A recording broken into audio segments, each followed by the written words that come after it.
Mayo, count your days. Because let me know you're the reason why my hair's been coming out in clumps in the shower. I have been seeing these videos all over my FYP of Mielle possibly causing hair loss. And as a certified trichologist and hair loss practitioner, let's talk about it. First and foremost, there has not been a formal lawsuit against Mielle. Could there be one in the future? Of course, any shampoo company can get sued for anything. In fact, they all get sued. Every single one of them. And, unfortunately, when products become big and lots of people start using them, eventually they get sued too. Doesn't matter how good their products is. Every single one of the hair care brands that you are familiar with hearing has had a lawsuit. Now, there's also anecdotal evidence, okay? So one person will say, you know what, I love this XYZ shampoo. It makes my hair look and feel amazing. And person number two will say, that shampoo made me lose so much hair. And there can be a reason for this. There's ingredients in the shampoo that person number two might have an allergy or sensitivity to, and they may not know that that ingredient is in the shampoo. So when they use it, they have an adverse reaction. Whereas person number one did not have any adverse reaction because they are not allergic or have a sensitivity to any of the ingredients. One of the most common ingredients that I see this with is shampoos that use hydrolyzed wheat protein or a form of gluten inside of their shampoos and conditioners. And a lot of us have a gluten sensitivity or are gluten intolerant. So if you use a shampoo that has gluten in the ingredients, you will have an adverse reaction and you will have hair loss from that adverse reaction. But somebody who has no sensitivity to gluten can use that exact same shampoo and have absolutely no problems. Now, to prove that a shampoo caused you hair loss, you have to prove that there is something faulty within the shampoo. One of the ingredients, the way it was stored, something like that. It's very, very, very hard to prove that a shampoo caused hair loss. That's why a lot of these shampoo companies settle out of court because one side really can't prove it and the other side can't disprove it.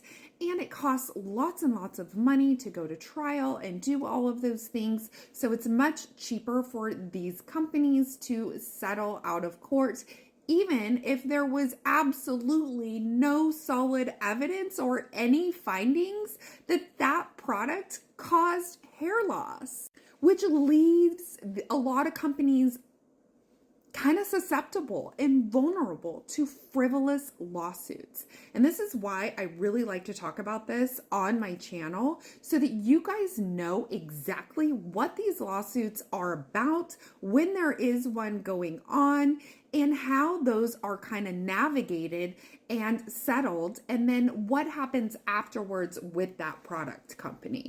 And if you've been following me for about the last 5 years since I've been on this app, you have seen that process. Now let's specifically talk about Mielle.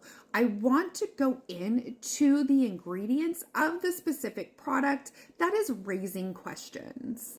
And the product is their rosemary and mint shampoos, or really the whole line, the rosemary and mint line. And this is my wheelhouse because rosemary and mint are made or really very good at new growth promotion, at healthy scalp promotion, at creating a healthy environment on the scalp for healthy, strong hair to grow. So let's dig into these ingredients and see if I see anything that raises alarms. All right, here we go. We are digging into this. Water is the number one ingredient. Most shampoos are, unfortunately, but water is there. And then I see several sulfate-free surfactants. Fine, those are great, not a problem. I do see a couple of different alcohols in here, but that's okay. We need a couple of those to drive some of these ingredients into the hair, but also to help emulsify those sulfate-free surfactants. So nothing alarming. Then I see peppermint oil, rosemary. I see different seed oils, ginger root oil, coconut oil, horsetail grass extract. I see henna extract. I see more rosemary. There's some chamomile, comfrey, hops is in here, nettle is in here. There's biotin, there's castor oil.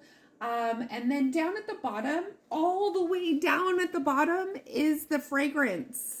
There is nothing inherently wrong with any of these ingredients.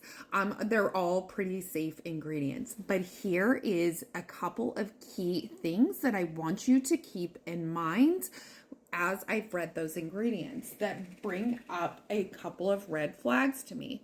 The henna extract. If you are using a product that uses henna, and then you are also putting color or any type of chemicals on your hair that is interacting with that henna, that could definitely cause breakage, and that would definitely cause breakage up at the root area where it would seem like it is hair loss, but it is actually not. It's going to be breakage. I am not 100% sure if the shampoo would have a reaction with like a permanent color line because it has the henna in there. But I'm pretty confident that being behind the chair, if I knew as a stylist that you were using a shampoo that could possibly have a henna reaction to the chemicals that I'm using in that color bowl, I will not be coloring your hair because you're using that shampoo.